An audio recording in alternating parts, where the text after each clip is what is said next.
اظہار خیال کے لیے تشریف لائیں گی معروف ادیبہ مایا ناز شاعرہ ڈاکٹر سغرا صدف صاحبہ۔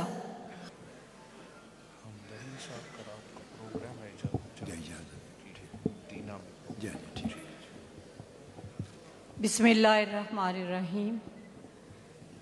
نعت کے 3 شعر کہ ثنائے ختم رسول صبح و شام کرتی ہوں، ثنائے ختم رسول صبح و شام کرتی ہوں، عقیدتوں کی شفق ان کے نام کرتی ہوں، اور جو روز شہر مدینہ سے ہو کے آتی ہے میں اس ہوا کو ادب سے سلام کرتی ہوں۔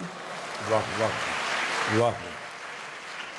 اور مجھے ہے ناز کہ شامل ہوں ان کی امت میں آپ اپنا بہت احترام کرتی ہوں۔ بہت شکریہ۔ بڑی سعادت آج میں یہاں حاضری لگوانے کے لیے آئی ہوں، کیونکہ جس شخصیت پر اور جس کتاب پر بات ہو رہی ہے اس پر چند لمحوں کے لیے بات کرنا بہت ہی مشکل ہے۔ اور جب ہم قرآن پاک کی بات کرتے ہیں تو قرآن پاک عربی میں اتارا گیا، وہاں کی زبان بھی عربی تھی، اس کے باوجود کہا گیا کہ کھول کھول کر بیان کرنے کی بات کی گئی۔ اصل بات انٹرپریٹیشن کی ہے۔ ہم وہ قوم تھے جنہیں دنیا کی امامت کرنی تھی، حکمرانی کرنی تھی، لیکن آج ہمارا تعارف کیا ہے کہ ہمیں ایک عجیب سے مشکوک کردار ہمیں بنا دیا گیا ہے۔ اس کی وجہ یہ ہے کہ آج تک ہمیں قرآن پڑھایا ہی نہیں گیا، سمجھایا ہی نہیں گیا، اور جس نے بھی تفسیر کی، جس نے اس کے ترجمہ کیا، وہ ایسا تھا کہ جس سے زیادہ ہم الجھ گئے۔ بڑا عالم کبھی بھی کسی ایک فرقے کی بات نہیں کرتے۔ آپ مولانا روم کو پڑھ لیں، کہیں بھی آپ کو یہ علم نہیں ہوگا کہ وہ کسی ایک خاص فرقے سے تعلق رکھتے ہیں۔ یہ جو ہمارے پاس کتاب آئی ہے یہ کتاب نہیں، ایک معجزہ ہے، کیونکہ جس طرح قرآن پاک کو اس میں بیان کیا گیا ہے اس سے پہلے کبھی ایسی کاوش ہوئی نہیں ہے۔ اور میں سمجھتی ہوں کہ یہ خدا کا کرم ہے کہ اس نے اس امت پر، اس کے شاید دن سنورنے والے ہیں۔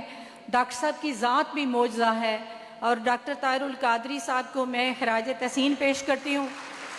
فلسفے کی طالب علم ہوں، پوری دنیا میں جانے کے اتفاق ہوا ہے، مسلمان مفکرین کے علاوہ دیگر مذاہب کے لوگوں سے مکالمہ کرنے کا موقع ملا ہے، لیکن اتنا منطقی اور ایسی بات کرنے والا انسان میں نے دوسرا نہیں دیکھا۔ تو میں یہ آپ سب سے، پورے پاکستان کے، پورے عالم اسلام کے لوگوں سے گزارش کرتی ہوں کہ اگر ہم نے اپنا تعارف بہتر کرنا ہے تو پھر ہمیں ان فتوے لگانے والے لوگوں سے جان چھڑا کر ڈاکٹر صاحب کو اپنا رہنما بنانا ہوگا۔ ڈاکٹر طاہر القادری صاحب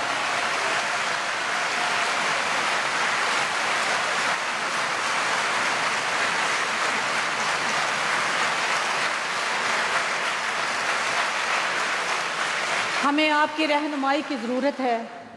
اللہ آپ کو زندگی دے، اور یہ کرم ہے، آپ معجزہ ہیں۔ خدا آپ کو سلامت رکھے، آپ سب کو بھی سلامت رکھے۔ بہت شکریہ۔ ماشاءاللہ۔